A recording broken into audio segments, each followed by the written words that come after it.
Hey guys, welcome back. Hopefully you have been enjoying your summer and hopefully you have completed most of your off-season projects, which include planting your fall food plots. If you had not had a chance to plant your fall food plots yet, then in today's video, we're going to be talking about 3 tips for growing a successful food plot.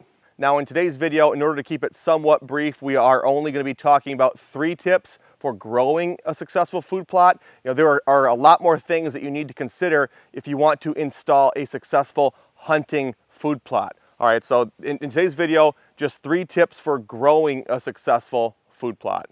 And in my opinion, after planting food plots for over 10 years, these are the top 3 things that you need to consider when trying to grow a successful food plot. And to go right into it today, number 1, and these are in no particular order, but the first tip on the list is you need to get a soil test. Completing a soil test for your food plot does not take much effort. It does not take a lot of time, but it is essential for trying to grow a successful food plot. Without having that soil test, which gives you a general makeup of the ground that you're going to be planting into, you're essentially flying blind. When it comes to your inputs, whether that's your fertilizer or the lime that you'll need to be using on your food plot, you really won't know how much is required for your food plot to grow successfully. However, once you've completed the soil test and then received the report, you'll have all the information that you need, again, to grow a successful food plot. You'll know what type of soil you have. Are you planting into lighter soil or heavier soil? You'll know the soil's pH, how much lime do you need to apply to get the pH to where it needs to be for what you're planting. It'll tell you the available nutrients in the ground. Having this information on the soil that you're going to be planting into is essential for growing a successful food plot.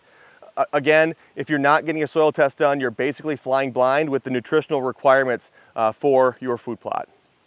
The second tip that we're going to touch on in today's video for growing a successful food plot is ensuring that you have good seed to soil contact.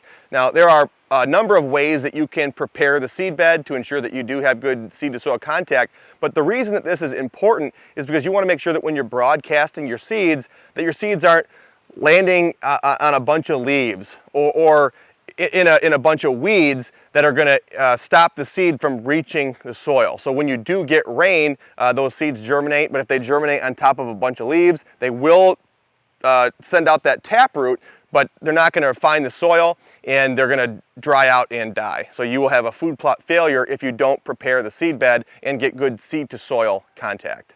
I just mentioned there are a number of ways to prepare the seed bed for your food plot, and this really just comes down to a couple things. One, the location that you're going to be planting into. Is it an open field that's overtaken by weeds, or is this maybe a plot in the hardwoods that is covered with leaves? Those 2 sites are going to be, I guess they could be similar approaches, but they're going to be a little bit different at the same time. The site that's already an established field, maybe that's just overtaken by weeds, you're going to need to hit that with herbicide a couple times. Whereas the plot in the middle of the woods, there might not be a whole lot of growth there. So the biggest thing in that instance is going to be removing the leaves and ensuring that there's adequate sunlight. The second thing that you need to consider is your equipment. What do you have to work with? Do you have a tractor with a tiller or a no-till drill, or are you working with hand tools? These are just a few things that you guys should be considering, when figuring out how you're going to prepare the seed bed. To give you guys a personal example of one of our food plots, this is a perennial clover plot. In the timber, it couldn't be more than maybe 1/8 of an acre in size. And over the years, we kind of neglected this food plot.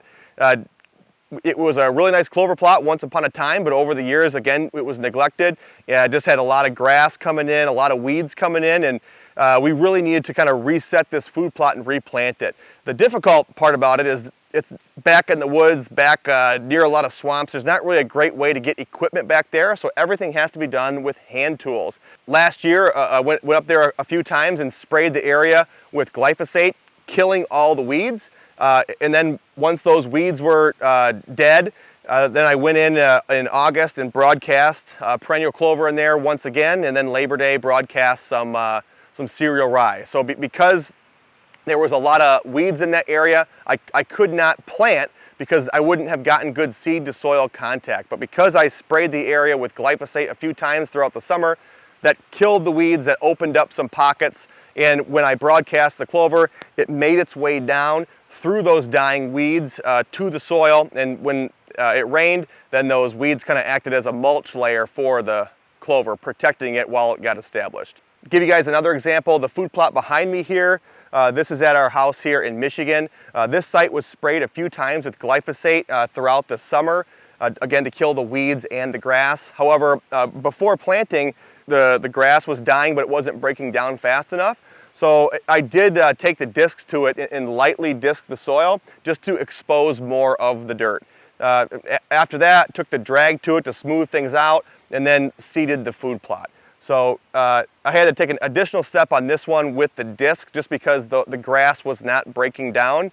If I would have seeded into the grass, the smaller clover or brassica seeds, they likely would have made their way through and found the ground with a hard rain. However, the larger seeds, they might not have. So I didn't want to risk it, so I did take the disc out and lightly disc the soil just to make sure that I had good seed to soil contact. And the third and final tip that we're going to be talking about in today's video for growing a successful food plot is to make sure that that food plot is receiving adequate sunlight. Now, again, hopefully this is another one that's obvious, but you have to talk about it because it is something that is required if you want your food plot to grow successfully. Now, there are going to be some food plots that are going to be able to check this one off the list, right away, just based on the location.